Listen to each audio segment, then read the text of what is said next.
एक समय एक गांव में गौतम बुद्ध आकर ठहरे हुए थे। काफी लंबा सफर तय करने के बाद बुद्ध थोड़ा आराम कर रहे थे, परंतु लोग उनसे अपनी समस्या का हल मांगने हमेशा आते रहते थे।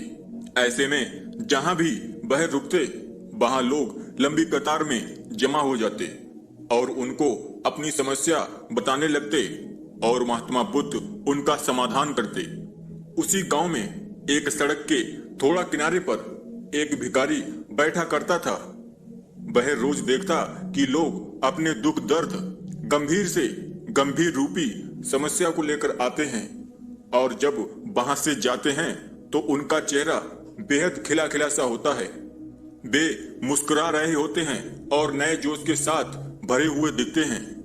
भिखारी के मन में यह विचार आया कि क्यों ना वह भी बुद्ध के पास जाए, उन्हें अपना हाल बताए, परंतु वह डरता था।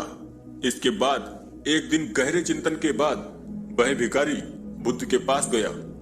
लोग लंबी लाइन में खड़े रहते और एक एक कर अपनी समस्या का समाधान लेकर वहां से चले जाते। ऐसे में गौतम बुद्ध के चेहरे पर सदा मुस्कान रहती और वे हमेशा इसी तरह समस्या का हल बताते। भिखारी भी जब उनके पास पहुंचा तो उन्हें प्रणाम करता हुआ बोला, हे भगवान, इस जगह पर सारे लोग खुश हैं, समृद्ध हैं, पर मैंने तो ऐसा कुछ नहीं किया जिससे मुझे जीवन का दुख झेलना पड़ रहा है। फिर मैं इतना गरीब और निर्धन व्यक्ति क्यों हूँ? इस पर गौतम बुद्ध बोले, तुम गरीब और निर्धन इसीलिए हो क्योंकि तुमने आज तक सिर्फ मांगा है, किसी को कुछ दिया ही नहीं। तो वहां खड़े लोग सब हैरान रह गए और सबके मन में यह सवाल उठने लगा कि यह गरीब किसी को क्या दे सकता है।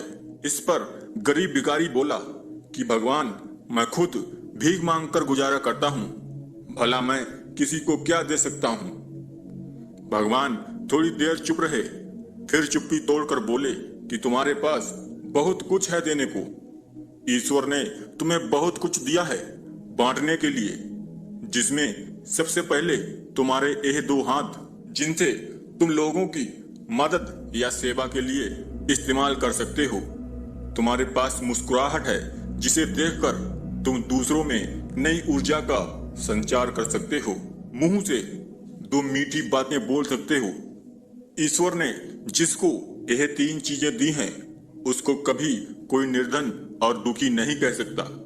निर्धन होने का विचार तो सिर्फ हमारे मन में पनपता है। यह एक सिर्फ वहम है जिससे तुम्हें उभरना चाहिए और अपनी जिंदगी की नई शुरुआत करनी चाहिए।